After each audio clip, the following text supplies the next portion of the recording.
absolutely wild one at Scotiabank Arena tonight. Leafs lose game 1, 7-3, and Leafs Nation thinks the sky is falling. As we should, because we're Leaf fans, and we're very emotional, because a lot of the first round exits just heartbreak. Anyways, Michael Bunting, 3-game suspension, as you'd expect. You know Cernak tonight, no Victor Hedman tonight. And you know you're going to hear the excuse, well, without Cernak, without Hedman, of course you're going to win. The Leafs not only just won, they beat the living snot out of the Tampa Bay Lightning tonight. 7-2 at Scotiabank Arena tonight. And look, as much as those two guys weren't playing, and would they have played a factor in today's game? No doubt about it. No doubt were they big losses for the Lightning. However, I will say this. Where was Kucherov? Where's Stamkos? Where's your 50-goal scorer, Braden Point? I didn't see them barely, other than the early power plays they got, I didn't see them at all.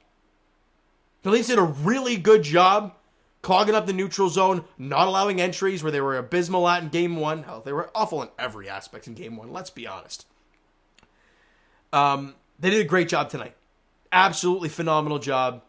And let's start with the first period, shall we?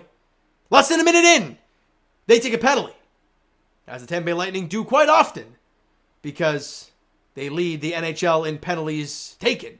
So that's what happens. Mitch Marner picks off a pass and gets dumped by Ian Cole. Tripping penalty, Leafs go to the power play. Less than a minute into the game. Austin Matthews wins the faceoff back to the point to Morgan Riley, who gives it over to Mitch Marner. Kind of a pass into his skates. Not a great pass. Marner settles it, though, and winds up, slap shot, goes through the legs of Sergachev, and beats Vasilevsky basically along the ice. 5-hole? Really weird one there. But the Leafs got a 1-0 lead. Mitch Marner from Riley and Matthews at 47 seconds of the first period. Leafs weren't done. JT wins the faceoff back to the point to Morgan Riley, and right as he does so, he goes right to the front of the net with Brendan Hagel. And as Riley's coming down the half boards, and he gets below the red line, JT kind of just does a little push off of Brendan Hagel and backs up, and he's got that little bit of space now. Riley puts it right into his wheelhouse, and he fires it and beats Vasilevsky to get a 2-0 lead. JT from Riley at 12:45 of the first period. The Leafs doubled down. They got a 2-0 lead. Great stuff. Weren't done yet. Less than 3 minutes after that. Willie Nylander. I mean, that Morgan Riley passes it all the way across the ice to Willie Nylander, and a minute or so before that, Austin Matthews rips one right off the cage of Vasilevsky, and he loses his bucket. Play goes dead, as it should. And not long after that, Willie Nylander gets that puck. I believe it was on the power. No, it was a delayed penalty because Stamkos high stick Jake McCabe. It was pretty flippin' obvious. But anyways, it would have been a 4-minute if there was no goal scored by Willie Nylander, but he fires one, and it goes right in here by Vasilevsky. I believe it might have actually hit a part of his helmet as well. And it goes into the back of the net. The Leafs got a 3-0 lead. Nylander from Riley and Matthews at 15:08. And after the Tampa Bay Lightning had a 3-0 lead after the first period in Game 1, the Leafs have a 3-0 lead after the first period in Game 2. All right, shots on goal were 12-8 in favor of the Buds in the first period. Awesome stuff. We move to the second period. And Tampa, you knew they were going to come out with a little bit of fire because they're down 3-0. I don't know what was said in the locker room. It's a fresh period. You know you're going to get a punch. And for the first half of the period, they did so.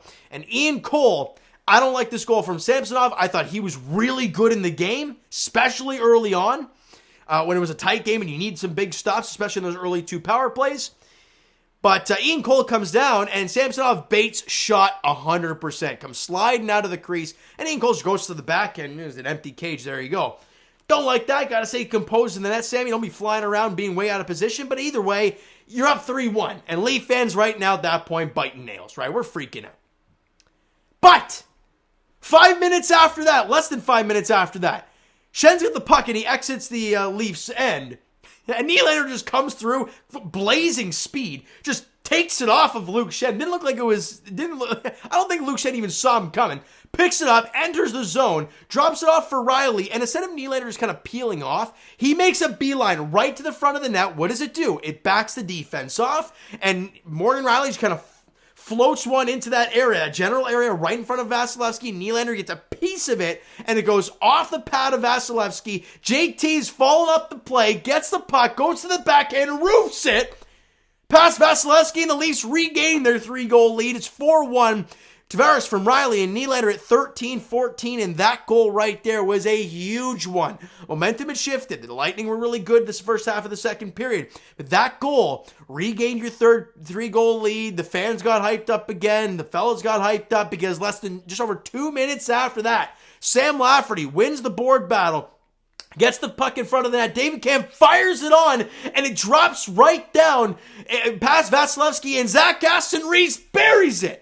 For his first goal of the playoffs, Aston-Reese from Lafferty and David Kampf at 15:52 of the second period. Leafs got a 5-1 lead. Puck comes around the boards, and Mitch Marner picks it up, just says, screw it, spins, fires a clapper, and it goes off Brendan Hagel and beats Andrei Vasilevsky, and it is a 6-1 lead for the Leafs heading into the third period. Shots on goal 17-9 in favor of the Leafs in the second period, We go to the third, and they're up 6-1. In intermission, I'm thinking two things. One, is Vasilevsky going to come out for the third period? You're going to say, you know what, we need him healthy, put Brian Elliott out there for the third. And I guess, how greasy is this one going to get? Well, the first part, Vasilevsky went out to start the third period. I'm like, okay. Maybe John Cooper wants him to make some stops, get the confidence back up there in that period, end the game strong. But the greasiness, holy smokes, that thing showed up. And it all started with Tanner Jeannot, a guy we've heard about so much. They traded basically his entire draft class for him. And he's in Luke Schen's ear, and Luke Schen's like, we're kicking your teeth. Like, whatever, man. And then the entire around the ice, Tanner Jeannot right in his ear. And then Luke Schenn said, you know what, screw this. Drops the gloves. They both throw haymakers. And both guys, Luke Schenn left the ice, probably had to get taped up and whatnot. And then you saw in the penalty box, Tanner Jeannot, he was bloody on the knuckles. He was probably hitting some helmet at some point during that fight. So big Tilly there. And then the Leaf fans start yapping him in the bench, in the penalty box. And I'm like, ugh. Like, I love the passion. Love the energy in the game. The Perry sucks chants. Look, they're great. You know why? It's passion. You paid that much money to be there. You be passionate. Say what you believe. However, the yap and the players, a little much. But I will say this. Tanner Jeannot, Pat Maroon, because both guys were complaining. You guys are getting paid a damn crap load of money, right? And they're trained to be able to tune this stuff out. So the fact that they didn't tune it out, and the Leaf fans were all up in their grill, was entertaining. However, sometimes goes a little too far. However, though, third period, Corey Perry scores. I didn't like this one on Samsonov. He's flying around. Either way, whatever. You're up 6-1. I guess it's okay. Goal is at 12:38 of the third period. Then, less than 3 minutes after that, after Pat Maroon, I don't know, dude's a nut job. But either way, look, if he's on your team, you love him. Let's put it that way. The Leafs get a two-man advantage. And I'm thinking to myself, man, look, you are throwing Vasilevsky right to the wolves and right into the fire here. This is ugly, right?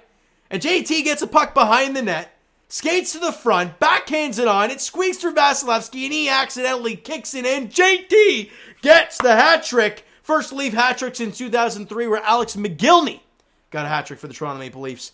And that was it, 7-2. We can talk about all the other shenanigans, but there's so much, right? There was so much going on during the game. Kucherov being the rat that he is. But hey, like I said earlier, like about Pat Maroon, when he's against you, you hate him. When he's on your team, you love him. It is what it is. Either way, no Leafs got hurt other than Luke Schenn going, but he came back and he was fine. Other than that, everything seemed okay. The Leafs got the win. They fought some guys. Gio fought a guy. Justin Hall fought Corey Perry. Gio fought Bogosian. 39-year-old Gio fought Zach Bogosian. Holy smokes. And held his own pretty good. Justin Hall fought Corey Perry. Got pieced a few times. And then obviously Luke Schenn and Tanner Jeannot. Look, the Leafs were there. They didn't back down, and you love to see it. We've seen so many times where the Leafs just turtle. And game one, you should have seen that from the Buds, right? Seeing Luke Schenn try and drop the gloves with Tanner Jeannot or whatnot when you're getting your teeth kicked in. You didn't get it, but tonight, you did. So I'm proud of them for that. Now, Ilya Samsonov, 2 goals on 22 shots. Again, wasn't tested a whole lot. In the first period, I thought he was really good. Didn't like the Cole goal. Didn't like both goals he allowed, but he made a lot of really good saves and a lot of sound saves. His rebound control was great because we kept hearing how he was doing that, really working on that in the morning skate and whatnot, and he showed up first and left last. So liked what he saw tonight from the rebound control standpoint from Samsonov. And key players, JT, hat trick. Mitch Marner, 2 goals and an assist. Nylander, goal and an assist. Morgan Rielly ties a franchise record for assists by a defenseman in a playoff game with 4 assists. And Austin Matthews still doesn't have a goal in the series, but has 2 more assists in this one. Shots on goal in the third period were 8-5 in favor of the Buds, 37-22 for the game. Penalties-wise, they were 0 for 2. Leafs were 2 for 6. And I know I'm here Lightning fans say, well, they had 6 power plays. We only had 2. What the hell? Refs, this. Look, I'll tell you this much. It was 2-2 going into the third. And we all know the greasy stuff that occurred after that. So, of course they had more penalties. We're watching Ian Cole grab the puck and throw it out of his own zone. Like, that's a penalty. We're watching Nick Paul grab the puck in his own end and fire it into the stands. That's a penalty. Those are 2 unquantifiable penalties. Not like a holding or a hooking or a tripping. No, those penalties are going to be called every single time. Either way, Leafs did a great job. They made them pay for not having their 2 great Hedman and Chernak, as you should. However, I'm not going to guarantee it, but I'm pretty confident Hedman will be there for Game 3. They've kept everything very close to the chest about saying why he didn't play today, blah, blah, blah. It was a game-time decision, basically right till warm-up. He'll be there for Game 3 in Tampa. That's just my take on that. If he's not, then hey, Leafs got to take another W, right? But if he is, it's going to be tougher, obviously, because Hedman is a very good defenseman and a lot of things that could have been different today. But again, with the Leafs scoring 7 and with the Lightning really having no offense all game long, the Leafs just outplayed them. Hedman or not, they probably would have won this game. All right? Now, that is going to do it for the... I keep forgetting to do this. Matthew Knies came in for Michael Bunting, 3-game suspension. Honestly, it would not surprise me if Michael Bunting does not play the rest of the series. Coach's decision. Matthew Knies looked awesome tonight. He laid the body a couple times. He had quite a few scoring opportunities. I thought he was fantastic in the game. He did take that little weird... Actually, he took 2 penalties today. One was the slashing, which was interesting because he just kind of swiped the stick away. But whatever. It is what it is. And the other one was the hooking penalty in the first period. So, tough one there, but overall, when he was on the ice, I thought he played a really good game. So, good stuff from Matthew Knies. Can't wait to see him there in Tampa. He's already been there once. Can't wait to see him out there for game 3. All right, so you know what, Leaf fans? That is going to do it for this one. If you enjoyed the video and the game today, smack that like button. I do appreciate it. Hit the subscribe button if you guys have not done so already. The Twitter and Instagram links are down below. Actually, comment down below everything, your thoughts on this game. All the shenanigans and all. Let me know. Twitter and Instagram links are down below, so follow up, send me a DM, guys, all that great stuff. The Discord and TikTok links are down there as well, so follow up there if you guys have not done so already. And I will talk to you guys, Jay's Edition, tomorrow night. Game 1 of the weekend set against the New York Yankees. Yusei Kikuchi gets the ball tomorrow for the Blue Jays against Domingo Germán. All right, so that's the first pitch at probably 7:07 there at Yankee Stadium. And as for the Toronto Maple Leafs, Game 3 of Round 1 of the best-of-7 matchup between the Tampa Bay Lightning and the Toronto Maple Leafs goes on Saturday night down in Tampa, Florida. Game 3, Leafs, Lightning.